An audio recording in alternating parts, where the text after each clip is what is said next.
Hang, Sangria, this is your boy N.O.R.E. What up, is DJ EFN? And this is Drink Champs Radio, where every day is New Year's. What the hell, you're not saying that? Every day is New Year's. And or your birthday. Or your birthday. And we got our first hip-hop legendary guest. Our first guest because we had a basketball player, but now we got So two legends in a row. Two legends in a row. We only doing legends. No new niggas can come on here. No. You gotta pay your dues before you get to Drink Champ podcast, okay? Yeah. Who do we have in the building? Fat Joe. Make some motherfucking noise. Yeah. What's up, y'all? What's going on, brothers? What's going on? What's going on, my brother? Last night, I got a chance to be in your studio session. And you and Remy Ma actually done an album. Oh, damn. Yeah.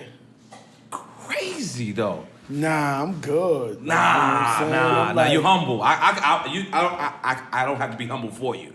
I'm going brag. Hold up. People like us, we weren't there. So when you say they did an album together, what do you mean by that? Like an what album. does that mean? It's a complete album. Together, or is it Together. you executive produce her album? No, me and her. Wow. Back and forth. Wow. Shit crazy. I was amazed. You know what I'm saying? Because I heard Remy's mixtape. I didn't think that was Remy Ma. Like, what I mean by that is I didn't think she felt comfortable with the mixtape. Like, you know what I'm saying? Yeah. But when I heard her she with came home from jail 6 years. Right. And everybody and their mother ran at her. Mm-hmm. And you know, she has certain loyalties to like certain producers that she been fucking with for years. Right. So everybody was running at her, and she was just like, all right, so this is hot. I don't think she really even knew what was hot. Right. So what was crazy was, you know, we all know rapping is like riding a bike. Like, you know, we know she nice as shit. She just got to get in pocket. Of course. And be produced right. Mm-hmm. So, you know, that mixtape. So let me just stop you right there. Mm-hmm. Do you feel like you kind of, even though you probably didn't touch no buttons, but you felt like you produced this though? Because I produced this. 100%. A million percent. It's like if Lean Back had babies. Oh shit. That's what I felt like. It was like the whole project? But you know how perfect that record is, like how it hit the moment of not just New York City, but that's what the whole album felt like. It felt like I kind of felt like you produced it, although I produced it. Yeah, it's the hard. Whole shit. It's hard, and she sounds. So amazing. what happened was I was on the couch when she gave me the go ahead. Okay. You know, usually. But how did this happen? How did the talk happen? Y'all doing this? Well, me and her, we was just, you know, before she even came out, we talked on the phone. We squashed whatever beefs we had or whatever the case may be. I never really had beef with Remy. Right.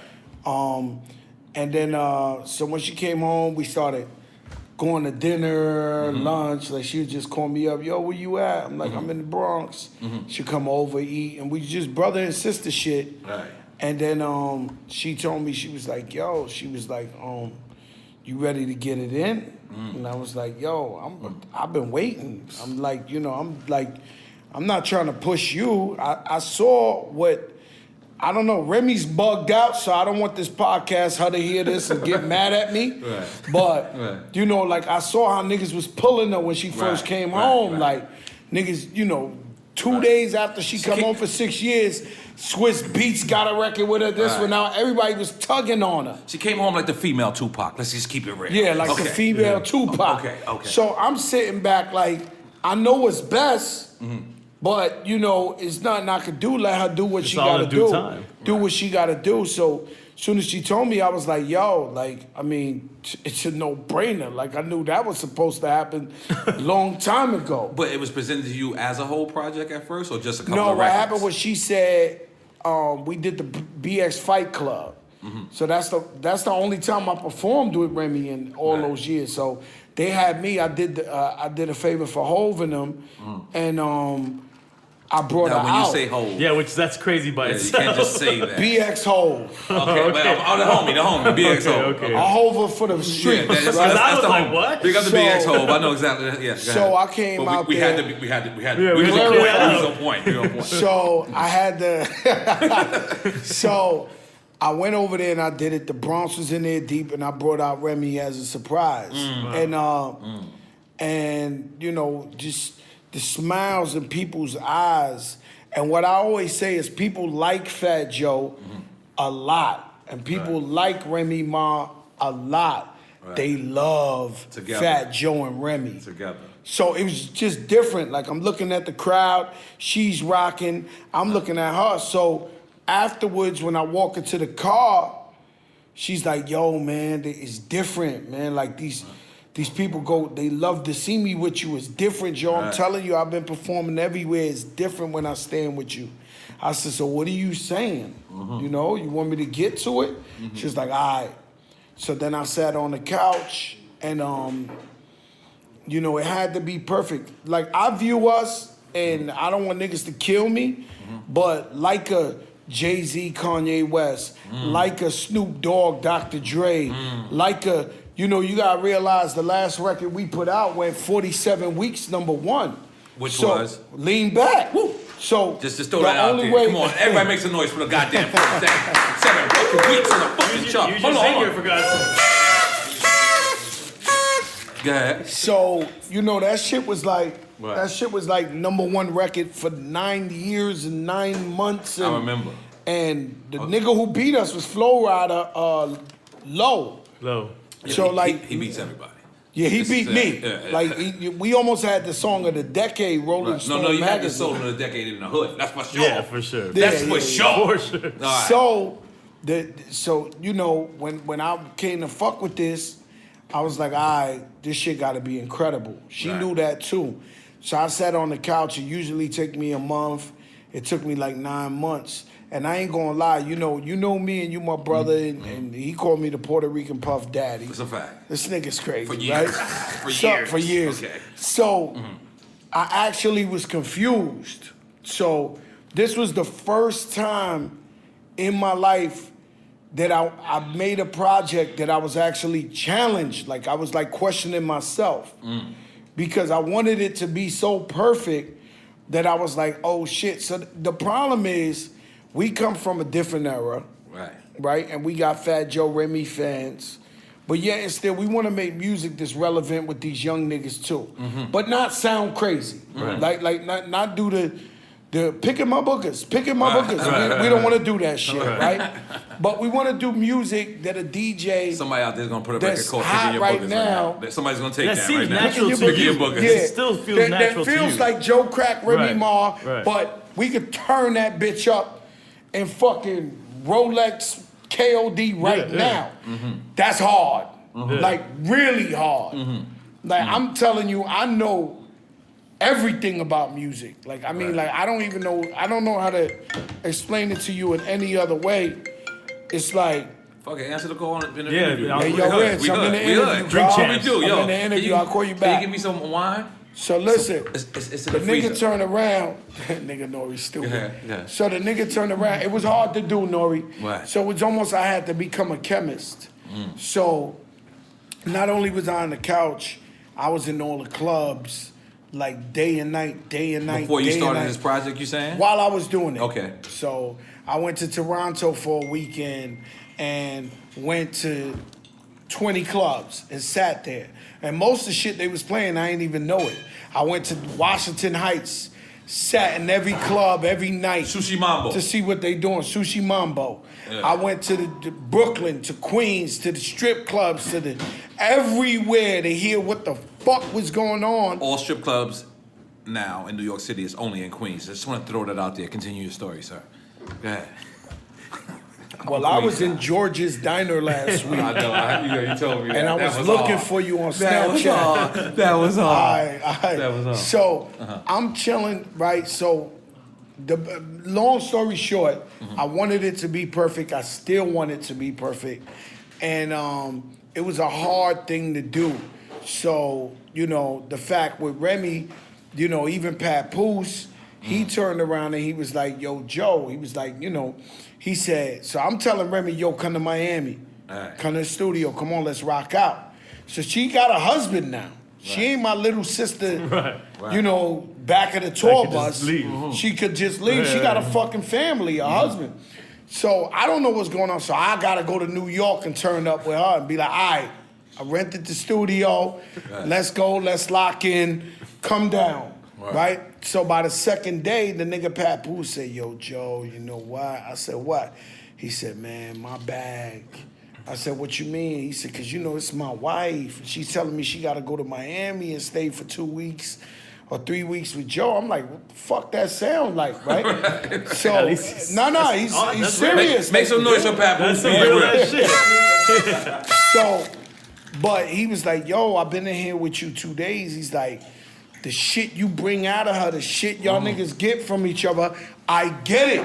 Y'all gotta be with each other. The chemistry's crazy. Y'all gotta be with each other. Y'all gotta turn up with each other. Right. So, you know, it was crazy. You know, we did her half in New York, and you know, we had Fred the Godson in the studio every day. You know, Papoose was chilling. She was there. So I just felt like we was just real well grounded with the musically. So the whole project predominantly in New York City? Nah, I produced it in Miami, and then I went up to New York to do Remy's half in New York City. But wait, but from that research that you did when you was going to the different clubs and what did you get out of that? Did you get something? No, I got I got what you needed. Did you get out of that? Yes, I did. I got a lot of literate shit of the universe of what's going on. What did that bring to the project? That brought the single. Okay. Single's called All the Way Up. So what happened was I was sitting. Can I say who is featuring? Or keep that featuring French Montana. My single off of Drunk Uncle is also featuring French Montana. So New York is just keeping it New York right now. Goddamn, New York. Make some noise for us being ourselves. Goddamn. Yo, hey, shout out. Audience hold on. Come on, you gotta make it. We need to get the sign. It's produced by Ed Exclusive, young up and coming producer out here in Miami. The nigga's incredible. He's the future. And also Infrared. Wrote the hook. So Infrared, you know, that's my brother. The drunkest man in America. The drunkest. The drunkest guy in America. Let's keep it real. He'll beat any drunk nigga in the world. This is Drink Champs Radio. We keep it real. I love him. So I was in Washington Heights, and I was just studying the crowd. See, when I go to clubs, it's like being in college. Right. I watch and see what the bitches like. I see what the niggas like. I see how niggas feel. The drug dealing nigga, the broke nigga. I'm just watching everything. So I'm sitting there. You might be thinking, yo, this nigga Joe Crack is either full of himself or, you know, he's arrogant or what the fuck is wrong with him? But I'm sitting there. I'm studying everything. Right. Every movement popping. So that when I go in the studio, that's how I created Make It Rain. That's how I created Lean Back and all my hits. It's like I study it, and then when I get in the lab, I could just see the whole. It's like I'm in the club. Right. So I know what it is, and I realize that these niggas want to say, I'm all the way up. Nothing can stop me. I'm all the way up. That's what they want to say standing on a couch at a club. So shit incredible, man. That's crazy. Now, what are y'all gonna call the project? Is it gonna be Fat Joe, Remy Ma? Well, we're gonna debut the title right now, and I hope niggas don't jack us. Should I debut it now? I think I deserve that. Yeah. I've been your friend for 20 years. Drink Champs. Come on, let's do it. Well, the name of the album is called Plata So Plomo. Holy shit. That's that Pablo Escobar shit, right? Okay. So the name of the album is called Plata So Plomo. That's hard. That's hard. Yeah, that should need to be on Narcos already. Money or bullets. You know what I'm saying? However you want it. That's dope. You know what I'm saying? We ain't got a problem paying, but if you front, you know what's coming. But it's not a group name, though.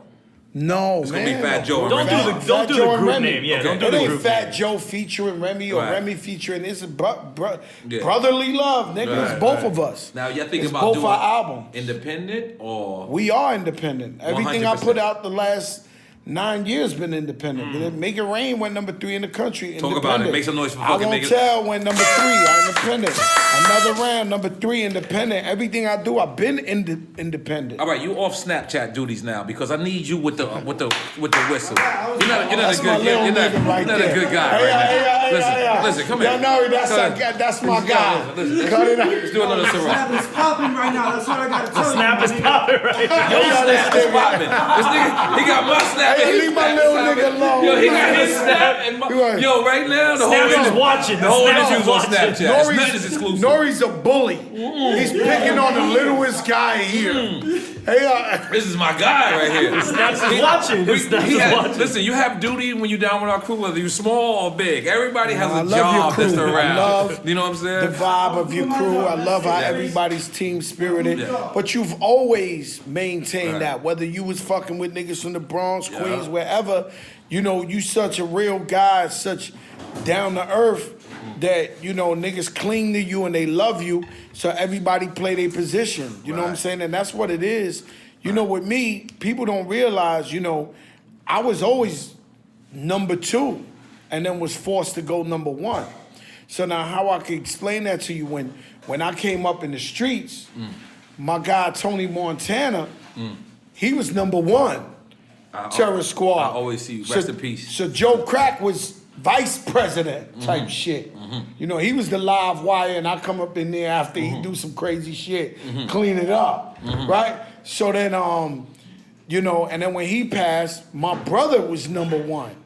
And I always maintained number 2. So I always was cool being number 2. Right. So then when I started rapping and this Fat Joe, and then I bring Pun in the game, and I realized that Pun is 100 times better than me. You fell into that role again. I fell right into number 2. I was like, yo, I'll hold the door for this nigga. I ain't got a problem. Let me ask you something that I always wondered. So you met Remy through Pun? Yes, sir. So Pun had Remy.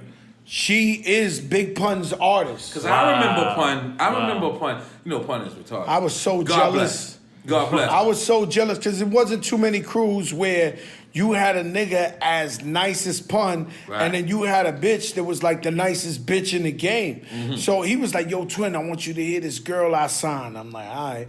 So I see her. She had the leather vest. I can never forget that shit.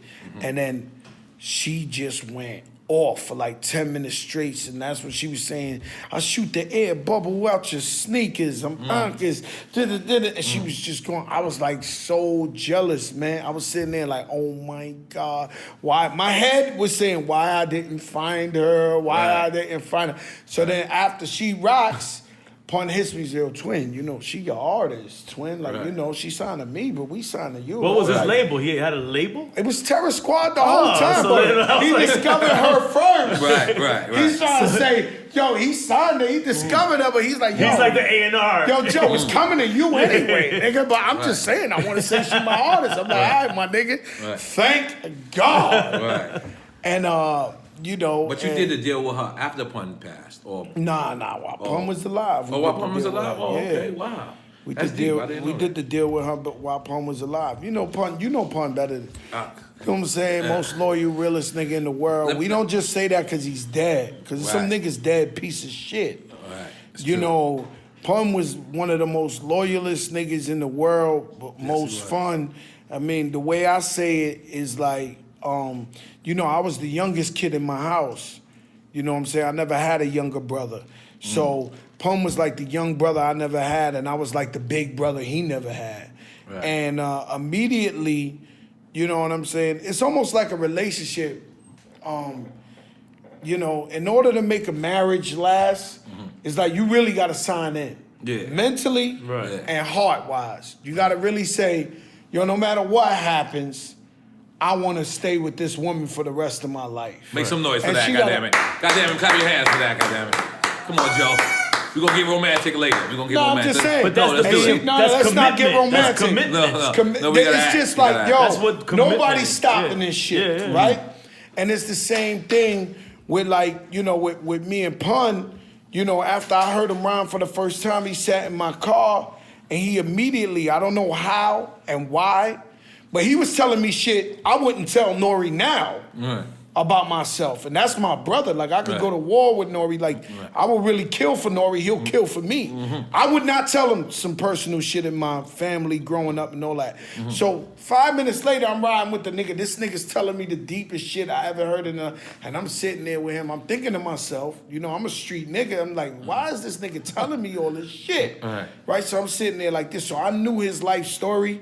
The first 20 minutes after I left him, I met him. I already knew everybody. Let me ask you something, because in there, like, like Tata, right? Had Jay-Z's boy had brung me Rihanna, right? And I had the joint Boricua Morena, and he said, "Yo, she wants to do this record, right? She wants to do it like Barbados We got a and bunch all of that." this shit. And listen, check what I said. But she wanted 15 bands. I had $1 million budget at the time. I said no, right? I said no. I passed on that. Did you know the minute you met Pun that this was the next dude? Oh no, he was gone. You I'm talking had about, to. but was it instant or like? I'm gonna be had- honest. I'm gonna be honest Yeah. with you. I know music probably more than anybody. Right. It's just the truth. If this industry wasn't scared of me for being such a gangster nigga, You would be an ill I would exec. be the president of Right. everything. Yes. Nobody really know more than me. Every time they turn around and they give a nigga a new job, I put it on blast. The minute they gave Joey IE president of Interscope, Right. he picked the phone up, called me and said, "I learned everything from you, my brother. Please, you don't even understand. Everything I know is because of you. Everything like niggas get presidents and I studied you my whole life. You are the smartest nigga in here, but they scared of me, so they won't give me that position. Don't know why, because I'm the nicest nigga in the world. That's a fact. That's a right? fact. So when I met Pun, and the nigga started rapping, so all right, the scene is, I told it 1,000,000 times, I don't want to tell shit on your shit that I told everybody, but I'm going to just say it because we family. So I go, I was one of the only, him being another one too, so I can't stunt on him, but I'm one of the only rappers that actually was rich, actually was gold already, and was still in my hood like I live in apartment 5E. Like literally. Hold on, everybody, you better make noise for this. I am also from apartment 5E. Goddamn. Yo, you know what's crazy? I study hip hop. Jay-Z was also from apartment 5E. What does That's that crazy. mean? What does that mean? That means we in a project, No, hold on. nigga. We gotta break. He's from Miami now. No, so no, he- I know literally what that means. I'm saying, is there a hidden meaning behind all No, that? we're gonna Like a we're gonna universal ask meaning. We might all Illuminati. be Illuminati. We're gonna ask That's what I mean. Illuminati. We might all That's what be I mean. We gotta ask Is there a Illuminati. universal And meaning? first off, let me also make some noise for my brother K. Raekwon's brother. He runs the whole Wu-Tang. Happy birthday! Happy birthday! He's here. I ain't see the dog. Yo, K, What's K, up, dog? excuse me, somebody get that man a drink. Somebody get that man a drink. We ain't got no brown. We ain't got no brown, okay? Yo, K, I You know know what you I'm saying? called me and I told you I had it, but nobody never gave me my sneakers, my purple. Oh, I got one on you. He called me first. Wait, hold on. We gotta He get it. called me. I gotta- told him I'm hold gonna on. go pick it up. Let me Niggas tell you say, something. could I still get them or they gone? Make sure you get a pick. Listen, Jesus listen, Christ. Fat Joe. Let's go straight. I'm glad you brung it to here. Are you the sneaker king? And if you are you above Khaled? Because I felt like you. Oh, Did you no, put no, no, Khaled no. on? No, And then Khaled he- can't fuck with me. Okay, I needed It's to understand that. Okay, Let's be clear. but you put him on because the way. I put him on to the sneaker game. You know, he's my brother. He's Right. coming up under the culture. He's just Khaled is like a Fat Joe on steroids. You know what I'm saying? So he been Even with more us. than steroids. Yeah, he's on extra drugs. Yeah. He's on shit they ain't even. I knew that when I went and got him his record deal at Koch. I started at Relativity with Alan Grumblatt. That's right. So we didn't really even have no music or nothing like that. So when Khaled kept bothering me like, "Yo, I want to do this album. I want to do this album," I said, "Fuck it, nigga. Let's go to New York." Right. So we went up in there, and the first thing I told Alan Grumblatt, I said, "You don't understand. This nigga's incredible. He's a hit maker, and he's Fat Joe on steroids." Did Alan Grumlock pay? So Alan, of course, but Alan No, Grumblatt, the no. royalties. The Alan Grumblatt, He don't want to ask. he just went off of what I told him. Right. Oh, okay. I understand. He just went off of me hyping him up, telling him like he wanted to be in business with Fat Joe so much that he turned around and was like, "Yo, this nigga Joe never lied to me," and it was the best thing he ever did in his life. Right. 'Cause Did that- Alan Grumblatt pay the royalties, back pay? No. I never got royalties I from know Koch. that. I know that. I already know the answer. Nobody gets them.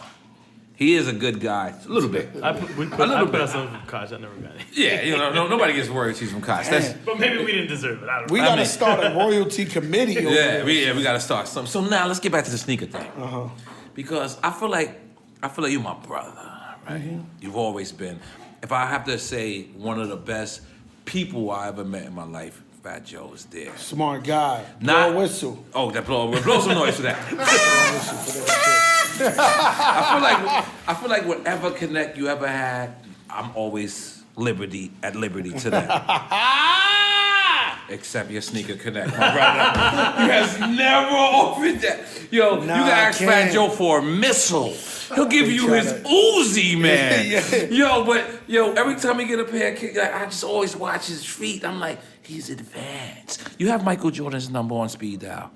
Is this what happens? I don't have Michael Jordan's number on speed dial, but right. Because I feel like you be cheating. Your connect is cheating connect. It's a cheat code. It is a cheat code. It's a cheat code. It is. Good. But I deserve it because I've been committed to this shit forever. Before it was cool to be a sneakerhead, I was a sneakerhead. You know what I'm saying? So they know my dedication. I love sneakers. I'm not a sneakerhead. Like you, I got to give it to Khaled. You, Khaled. Who else? Clark Kent. There's a guy named Mayer. Mayer's incredible. No. Wale hasn't made my mathematics yet. He's my guy. Clark Kent's in there. Clark Kent is a god. You know, he's a god. He has his own sneaker at Nike, correct? Yeah, I think so. Yeah, he has a couple. He's he put it down, legends. Now, somebody offered you their own sneaker. I know you did you have like a Stephon Marbury sneaker? Yeah, we did one for the community, very cheap, right. Give it to the kids. But now Kanye is killing them. If you would have your own sneaker line, like, what would you do it with? It would be the hottest shit in the world. But That's what we aspire to be. Who would you pick? I mean, I wouldn't say it because the competitors might listen. Yeah. He's very smart, man. God damn it. Make some noise for Fat Joe always doing business. God damn it. Yeah, his sneaker connect. He'll tell me everything. So now let's just rewind on everything. Probably the most fun I ever had traveling was when Triz was hot.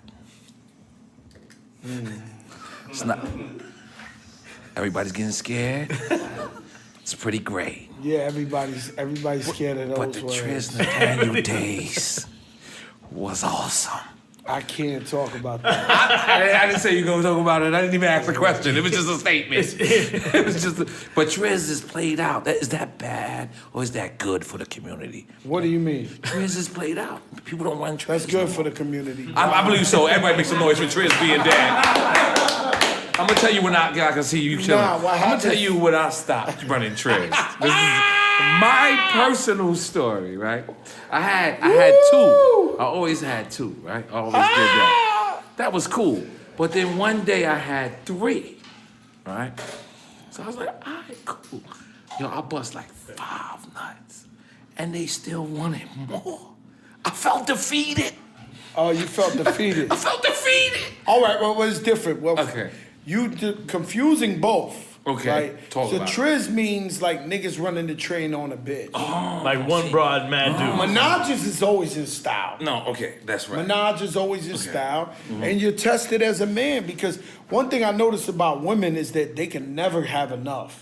Right. If you do it right. No, you can never have enough. Like you can never they can never really tell you realistically and from the bottom of their heart, yo, I'm tired, I quit. Right. They can keep going forever. You're gassing me up. Like I had a couple. They lying to you. Quit on me. They lying. I had a lot quit on me. I don't know. Maybe. Hopefully, but that day I felt like the man. They might have been lying to you. They go from like, yo, they want to get pleased. Nah, this shit is work. This nigga's fucking me 7 hours. Right. I'm working. Like I need a salary for this shit right here. You're tired of out. Triz is the trains. Menage is a different thing. It's always a beautiful time for Menage. I'm gonna give you a story one time. I never put this out, this footage. I actually have it on footage, 100%. Jesus Christ. Tony Sunshine. Oh my God. Big Pun. This is how you know Big Pun was one of the greatest individuals in life. Puff Daddy pays me for a Little Jerome. You remember Little Jerome back in the days? Well, Little Jerome did a Blood Money beat. So Puff Daddy, he never pays good, but he pays. He never pays good, but he pays. It's great. Puff hits me, says, yo, N.O.R.E, I need you to do this, put a room. So I'm like, all right, cool, but he's like, it's all one fee. Because, I was like, all right, I'll do that for the song and then for the video. He's like, no, It's not how Puff Daddy, bro. Yeah. It's all 1 feet, N.O.R.E. Puff Daddy like a black Jew. But you gotta do it. You gotta do it because he's Puff Daddy, and you're never gonna front on Puff Daddy. You can't front on Puff Daddy. Because you want to go to his house for New Year's. Yes. That makes up for everything. Yes, for everything. So Puff hits me and goes, all right, so now I'm shooting a little Jerome video. This is the Carbon. You remember the Carbon? I remember Carbon well. So Pun got Puff at the Carbon. So Pun says, yo, call N.O.R.E. Let's tell N.O.R.E. to come over here. So now Pun got Puff fucked up. Earlier today, Puff was like, make sure you're on time, please, N.O.R.E. We don't have this kid, don't got a budget. Pun makes Puff call me. He goes, yo, come over to the Carbon, nigga. What you at? I said, you sure you want me to leave your video? Then Puff is like, yo, Pun, what the fuck? This nigga's shooting my video. We just told him to leave. So I said, yo, Pun, come over here. Pun comes over here. He brings Tony Sunshine, and I forget what other 2 dudes, but I have it on camera. 100%. You remember I used to run around with the camera? Yeah. So, you was ahead of time. I was ahead of time. I was blogging before it was called blogging. You was blogging. So Pun comes, and these 2 chicks, they see him. He's like, yo, Asian girl and a black girl, right? So I got my Bronx people with me, but I got my Queens people. They all know each other, right? All the hood niggas, right? They all know each other. So they're like, yo, we go in the van. Pun's like, kiss her. So these bitches never kissed. These bitches wasn't gay, nothing. It's on camera. I can 100% prove this. They kiss. Boom. Somebody's wife now, moms of somebody. Yeah, that's why I ain't put the footage out. That's why I ain't put the footage out, right? So whatever. Then we had a Queens versus Bronx fuck off. Like whoever bust first was the loser. But mind you, we're all in the van. You remember the van? Crazy, the van. Yo, niggas was going crazy like a Vantastic. Yeah, the Vantastic. Yo, my dude, and like it's like yo, niggas cool. was putting in that work. But you right next to you, so you shouldn't bust. Like niggas bust. is like, yo, good head. Yo, hold it down. Niggas like, yo.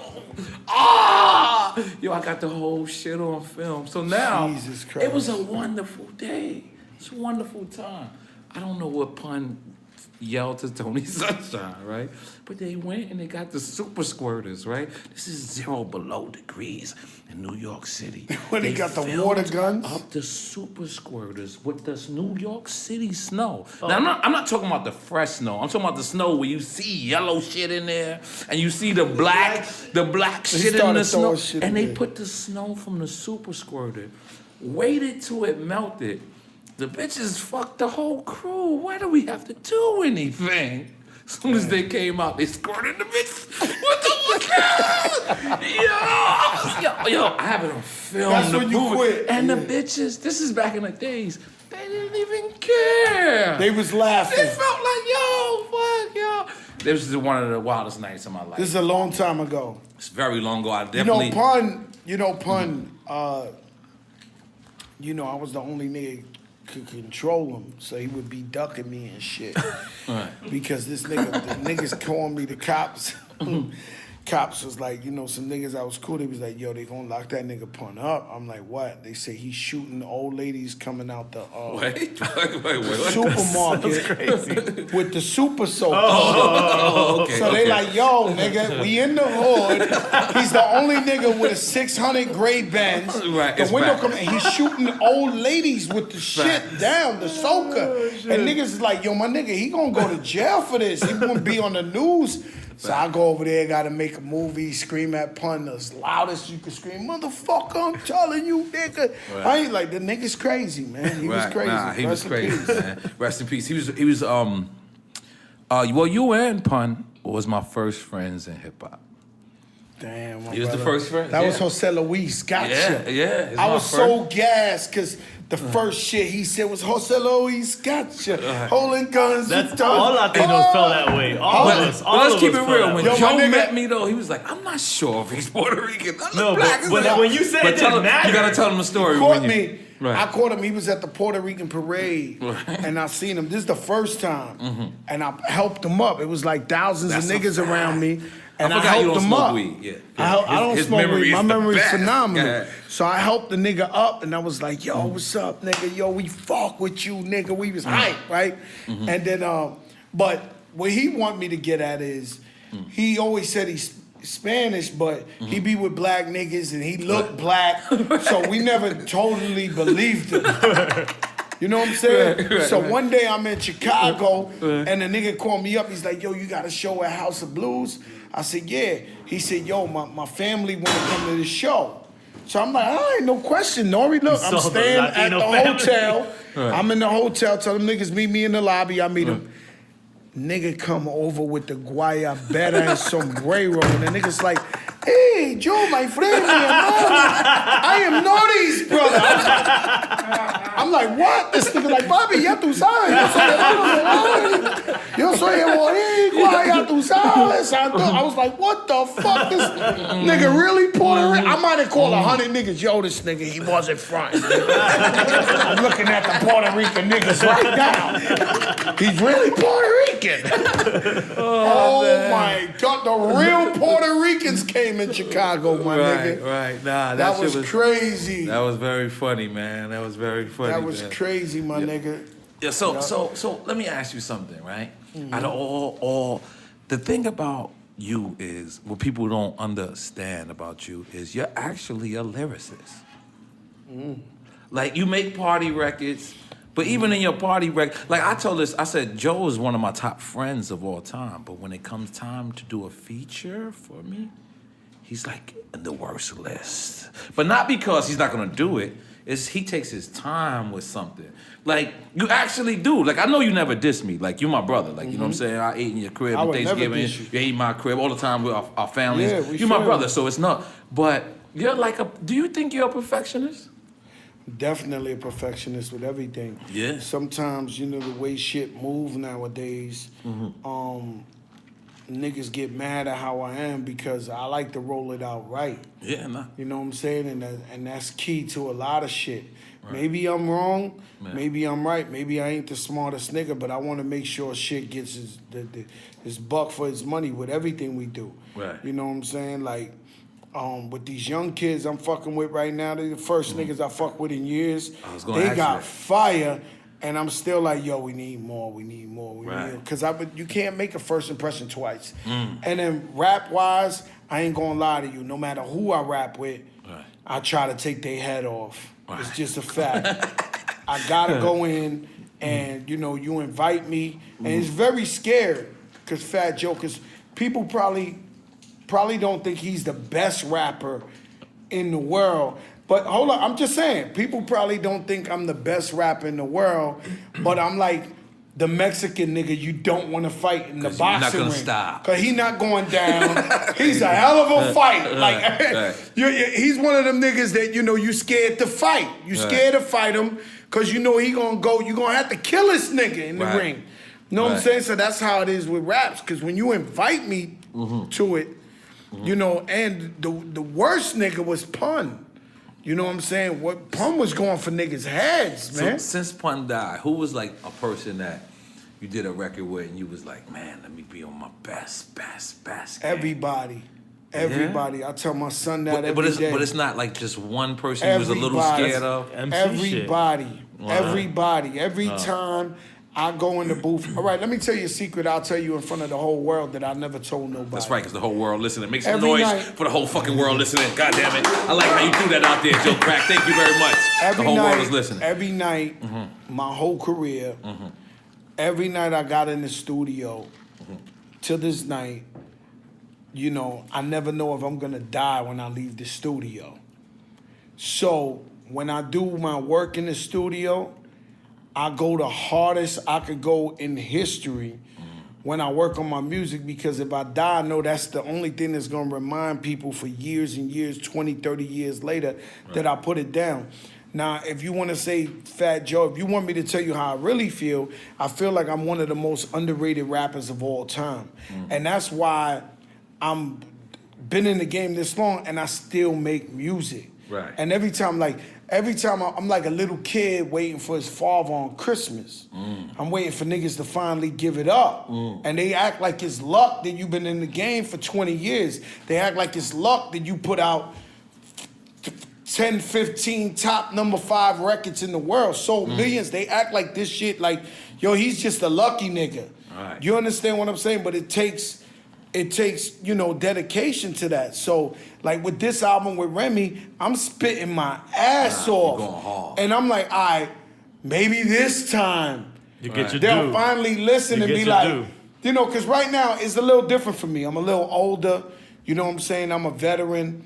The young niggas don't look at me as a threat no more. I'm not saying physically. Right. They just don't look at me as like I'm their competition. Right. So now they're able to say, yo, my nigga, we love your shit. Right. You a vet. Yo, we fuck with you, nigga. You a legend. Right. Before it was more like they were scared to tell me that because they felt like we were still competing. Right. The thing they don't know is that we really still competing.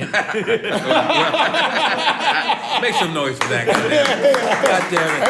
I love that attitude. Love that. Oh, I forgot. We competing. So on this album right here, I'm spitting my ass off so that maybe, just maybe, niggas can look and listen to this album and be like, ooh, this nigga crazy. Let me ask you one more.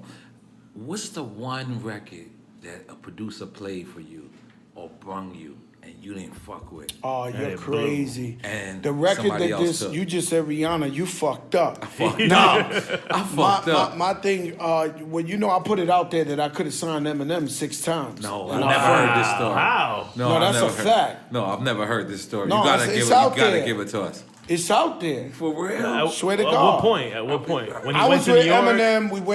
We was having dinner one day. He was like, yo, Joe Crack, I gave you my demo 6 times. I said, what? This is after he's the... Hi, I'm But you didn't remember This is that. after he I did the didn't remix remember. for you? This is after the lean back? Way before. So the nigga turned around, he was like, I gave it to you in How Can I Be Down? I gave it to you, Jack the Rapper. I gave it to you in Atlanta. I gave it to you in Jersey when I was with the Outsiders. He knew every time he gave me his demo.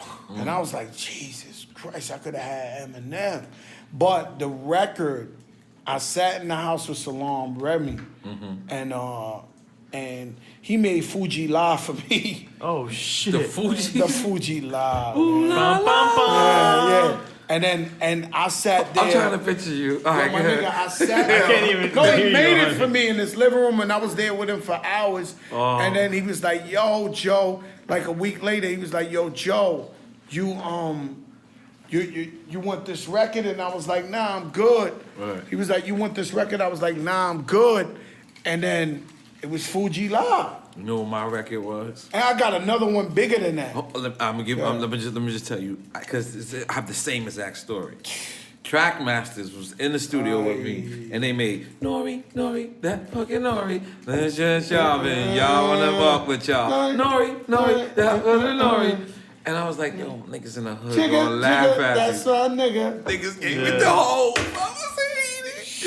I told them I didn't want it, but I was still mad. You probably wanted to vomit. I was. I'm gonna tell you my story. Right? Yeah, hit me. See, Scott Storch and me, our chemistry was like, if I knew what I knew now, then I probably would have been the richest nigga in the world because I worked with Scott Storch 5 times. All 5 songs went #1 in America.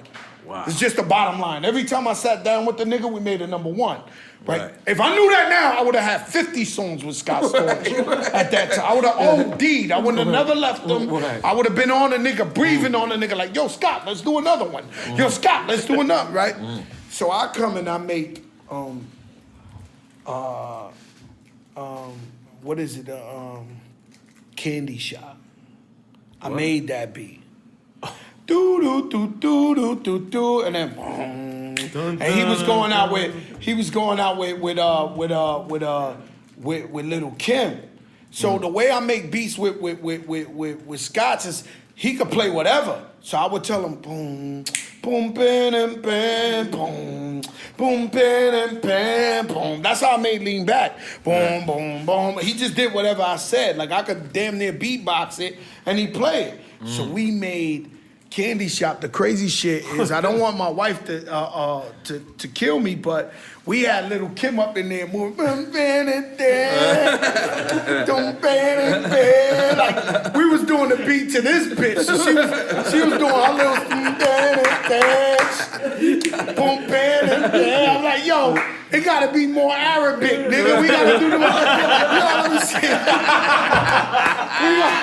Yo, my nigga, we got little Kim up in there doing the Arabic dance and shit. So then, the nigga, now I'm gonna keep it a buck with y'all. Nobody, I don't even know if I can keep it too much a buck, but what I can say is, we did it, right? That was right after Lean Back. It would have been a humongous hit, and some of my niggas in my crew convinced me not to do it. They was like, That's what happened with me. you know, sound like Lean Back, my nigga. You keep going with Scott Storch. I should have been like, yeah, nigga, every time I fuck with him, it's number one. Golden child. Nah, son, do this one. And I picked the other shit. I know you've been searching for someone. Instead of that shit. So Scott might have called me. I'm going to tell you, I'm going to keep it a buck. Scott called me maybe 50 times in a row. I had no beef with 50 Cent. Right. So at that time, I had no beef with him at the time. You know that was my next question. So the nigga called me, let's just say 40 times. You sure you don't want that beat? Everybody says a hit, Joe. 50 Cent is in here right now. He wants to pay me whatever on earth for this shit. Are you sure, Joe? I won't give him the beat, Joe. This is your beat. Like, he would not stop calling. Like, are you sure, Joe? You don't want this shit? I'm like, nah, I don't want it. Yo, Joe, like, it was just OD, and I was like, nah, I'm good. That shit was like number one in the universe. After it was you know. So, he told you prior to him selling it. He told you before. Oh yeah, he didn't give up the song. Okay. I told him I ain't want it. Yeah, he hit him 50 times. Jigga. You know what I'm saying? My artist, I wish I would have signed. Would have to be hands down Pharrell. Like, I can't tell you that Pharrell told me to sign him, but he said, could you shop my beats? This is 100% a real story. I went to bring him to see Nas, because at the time, me and Nas was mad cool. Like, Nas, he didn't know how to roll. Like, so he would buy, he didn't know how to roll the blunt. I don't neither. I roll the worst blunts in the world, but we gonna smoke. Don't judge me. You know what I'm saying? So shit could be curved and it like be fucked up. Yeah, I roll pregnant blunts. The shit, you know, uncircumcised shit. You know what I mean? But so he asked me to shop it, so I bring her to Nas, and he made "Oh Baby You Want Me," "Oh Baby You Want Me." I wanted that beat so bad. He said, after you heard it, he said, "Yo, I made it for Nas." I said, "Damn, I'm not a hater. He's my brother." I brung it to Nas. He actually played it. Nas loved it in the studio. As soon as he left, Nas said, "Yo, why your man's shirt so tight?" Small word. Niggas ain't see my vision. Yo, I was discouraged because I was like, yo, I knew that. Like, this wasn't... Like, we made Super Thug, dude, nigga. We got the #1 record different. in the country. Like, this nigga's doing way worse, different shit. But he was the first one, though. So yeah, and that would be my you know, because again, Pharrell, Chad, Rob Walker, they never said sign me, but they said shop my beats. So to me, which is the same. Shots like management. You know, me and you, we fall from the same tree. Right. Where we helped a lot of people get recognition, get in the game, and all we wanted. Spiff TV slept on my couch to meet Rick Ross in Mom, college. But he also watched clothes. we was happy. He also washed clothes? Yeah, Your it's true. clothes. Yeah, a little bit. He washed what? In New York City, he washed my drawers. Stop. I mean, I was from Rikers Island at the time, right, Joe. let's just Let me stop. That's my brother. That's my brother. But it's true. But yo, come on. He had laundry duty. Let's not do that. Come on, that's my brother. Let's not do that. He's a good guy. Let's leave him No, alone. it shows you the progression of where shows you you came from. Chris Lighty held great. Chris Lighty held. You gotta listen. You gotta It is true. It's true. It is true. What are you talking about? It's true. It's not disrespecting. It is true. Yo, What are you talking about? like this. He mopped my floors too, and he also brought Surgeon General Fat Joe's not co-signing this disrespect. It's not foul. He also brought me a strip pole. It's not foul. He's my brother. He knows this. He knows this. Why can't it be? If it's true, Don't stop. He'll say if it's true, why can't it? You got it off. Guys got it all. He'll say Stop. this to you. You said it. Stop. Y'all niggas are crazy.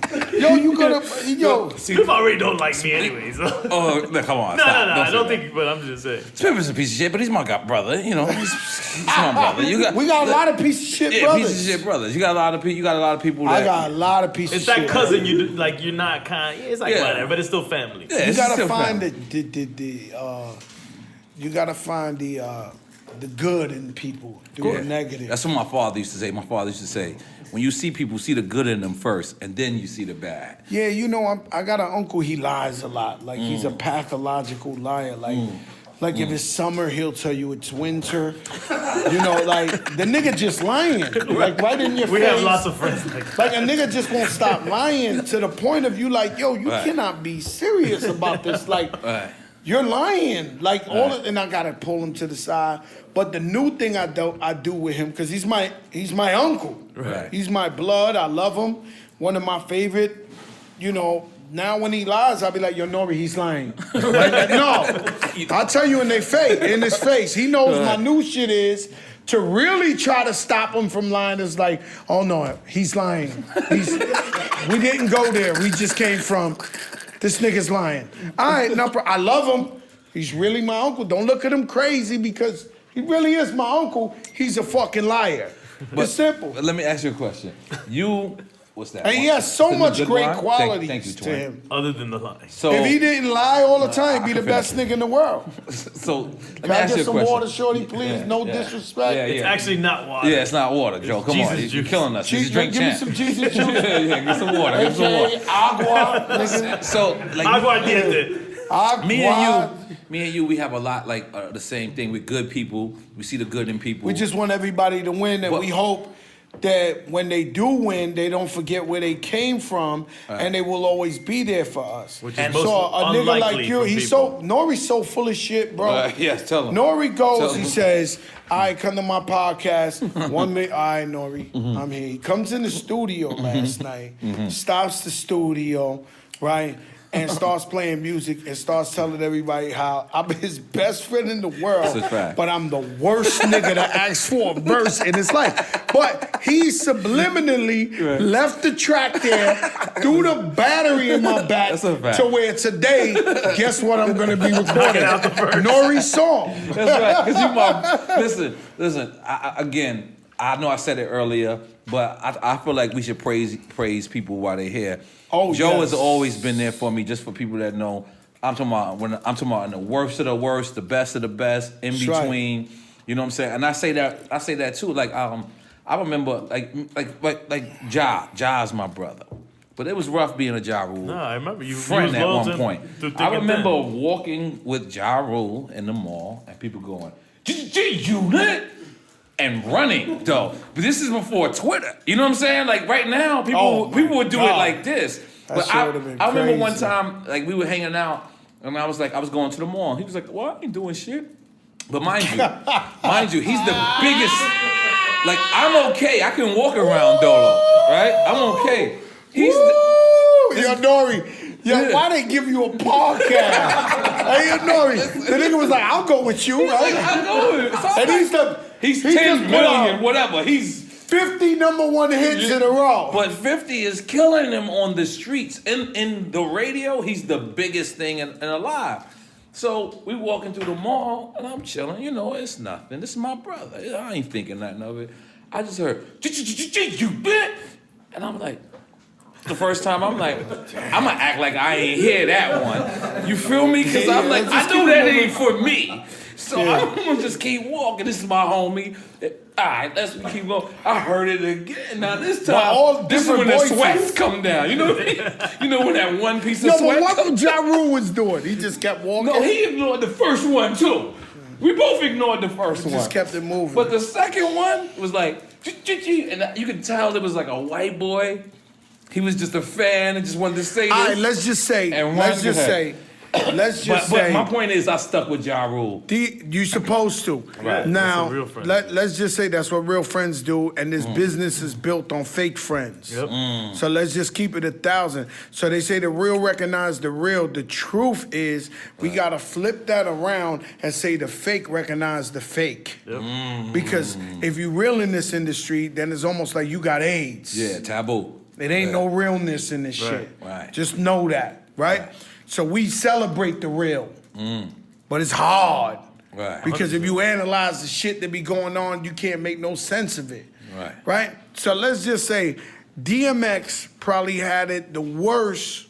Wait, hold on. I'm trying to see where you're going. DMX has demons. Yeah. DMX has been using and abusing drugs. He almost died He was supposed last to call week. in tonight. He almost They died. called me about that. Do you know he almost died last week? Yeah. I sent the pastor to his hospital. I was. You send a pastor to his hospital? You send a pastor to his hospital. That's like a whole other podcast by itself. Because you know why? I'm gonna be honest with you. N.O.R.E. You know what is can say? crazy, my nigga. You know what He can sent say? a pastor. It's a fact. Who's the Hey, pastor? yo. What Because pastor do you listen, Damn, that ain't enough. I mean, that was, but. Yo, let me tell you real quick. Go ahead. The nigga, we in Jimmy's Cafe, the nigga DMX come up in there, and he sees Tony Sunshine, and the nigga had like a love fest. Oh my God! Tony Sunshine! I fucking love you! I'm like, nigga he doing all that shit, right? So we in the bathroom, in the bathroom, Jimmy's Cafe, Jimmy's Bronx Cafe. Oh, Tony, I gotta work with you. Yo, the shit. Yo, N.O.R.E. I gotta work with you. Same shit, right? So this is DMX, exactly what he talking about. Nigga was selling 1 million records a week, nigga, like out of this world. So Tony signed me. I'm like, yo, great, like let's work. Like, what do you want to do? I fly Tony to LA. Okay, I gotta hear this story. Same exact Nothing happened. shit. Tony hanging out with the nigga. In fact, I think I sent Tony and Macho. Tony and Macho to get it done. And Macho really trying to get it done. Yeah, he's right. all So that business. nigga's like, yo, he ain't happy. He don't like nothing. So the nigga calling me back every day. He's like, yo, B, this nigga got us on the run around. This. The nigga Tony Sunshine, they finally same shit. I think that was his gimmick. A week later, nigga, I forgot them niggas was in LA. Like, a week later, the nigga Macho called me. He's like, yo, crack, you ain't gonna believe this shit, God. I said, what happened? He said the nigga started rapping and went to sleep. No, swear to God. And I was like, what? He said, yo, that nigga out. Like if a nigga hit him with a hammer. And niggas was telling the same shit. Yo, Nobody you can't wake trucks the him. dog up. Yo. Nobody wake the dog up right now. Yo, that nigga Was he Mops was like, man, narcoleptic or fuck these something? niggas. Yo, listen, I'm a foul nigga. I tried. So what happens is, all right, the scary thing about this story, right, is that these stories is, in music, until you're not a bread maker, when you a bread maker, somebody like rest in peace Whitney Houston, they was letting her get away with the wildest shit because niggas work for them and they scared to tell them like, yo, chill, you bugging out. Because that's day check. Yeah, but I mean, but it's how good is your check It's horrible. if you work for Fat Joe and you letting him kill himself, deteriorate himself, and you thinking about your check right now, but at the end of the day, all checks is gone when I'm gone. And it's an enabler. This shit is crazy, my nigga. And let me get back. Let me just tell you the reason why. Because my grandmother had passed away, and my grandmother passed away. A pastor, he was out there. He was. Listen, this is a fact. No, I'm sorry, but the pastor shit. Nah, this is he was like the hip hop pastor. Like he was quoting verses at my grandmother's fucking funeral. Like, this is 100%. And like, you know, you don't have fun at a funeral. Like, I'm looking up, he was quoting lines, hip hop lines, and I was like, yo, give me your number. I said, yo, I'm gonna need you. You're his manager? No, I told him I'm gonna need him I was gonna put him on a Drunk Uncle project, but then I thought about it, I was like, I'm way too negative, you know, to squeeze in something Yo, positive. I need this nigga. But I held his, let me leave him, listen, because of Plata Sin Plomo, I could get the nigga to talk some shit. This is real. Where he's just talking that shit. And so look, so now let me tell you. Now you might get shot at the end of this. One time, yeah. So look, one time we're all in LA, we smoking weed, drinking, whatever, and in the middle of all that, DMX said, yo, can you brothers do me a favor? Can you put all that down? And pray? And pray. No, he want to do that. And DMX pray. do that to me every time I see Yo, him. he pray. So I no, said, he want to pray. Yeah, he'll pray No, for he's you. a preacher. Yeah, so I figured maybe he hear it from somebody else. So I put him on with the this is 100%. And you my friend, we ain't never speak about this. We ain't never speak about it. This is real shit. I love DMX. He knows I love him, so every time I see him, we gotta pray, man. Right, yeah, no, he prays for me, man. But I don't understand, like, I don't get it, man. He's a complicated dude, and it's like, it's sad, man, because people really love him. Yeah. Sometimes people love you and you deal with so many demons and depression, but they can't even affect you with, like, sometimes I'm having a shitty day, and even if I'm Fat Joe and niggas saying, yo, I love you, your music is great, I still feel like shit. Right. You know what I'm saying? So people got to deal with their own things their own way. But when you got drugs involved, it's a whole other ballgame. Yeah. So we got to just pray. We got to pray. It's a whole I had a ballgame. pastor when I lived in the projects and shit, and the nigga would always talk to me, and then we just wild niggas and shit before rap music and all that, and the nigga would talk to me and pray all the time. He was also the work for housing. He was the sweep, custodian nigga, right? Right. So he would always talk to me and Joey, you need to change your life and this and this and that. And what was crazy is the time when I had got shot, and I got shot maybe 15 blocks from my block. Like, I wasn't around my hood, but while I'm laying, you know what I'm saying, getting shot, laying, the fucking pastor who used to work in my projects, as I'm running and shit like that, he's out there praying for me. Like, the nigga literally is, like, I see him, like, I'm like, what the fuck the pastor doing over here? He's praying, Joey, it's time to come to God. Wow. You know I was out there praying. You know I was out there praying, right? So I'm like, yeah, pastor, I've always been a respectful nigga and shit. So I'm like, yeah, pastor, boom. So I remember one time, the police was so mad at me. To this day, they still mad, right? Because they couldn't catch me. So they would hear shots fired, fat nigga with red hoodie.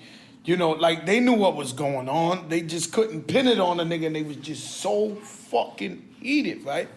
So I remember one time we had some beef, and we standing in front of the building, and we strapped. I mean, like, super strapped, right? We is ready to go down, right? And we got no clue. We just talking about how we gonna go over here, handle our business, whatever. So the pastor come over, he got his shit. He said, yo, Joey, he said, don't act like you talking to me. I said, yo, what's up, pastor? And we act like we talking. He was like, there's so many cops on both sides of this building. They're about to rush y'all. Wow. This is the pastor. I don't even think, he ain't supposed to do that, right? When you in church? Nah, he's supposed to do that. He's supposed to? Listen, if you want to relate to the community, you got to be a part of the community. He wants to, You got to be a part of it. Yo, so this nigga tells me, right? So I'm like, word? He's like, yo, they on that side and that side. So this nigga pastor. I was cool with, it's a real pastor. It's a real pastor. This nigga I was cool with live on the first floor. Right? I ain't gonna give him no props, give him say his name. But I'll tell niggas, it was like 3 of us had hammers. I was like, yo, and like the count of 3, nigga, we boogieing, we diving in homeboy's window, nigga. Right. So my nigga, we just said, wow, we took off.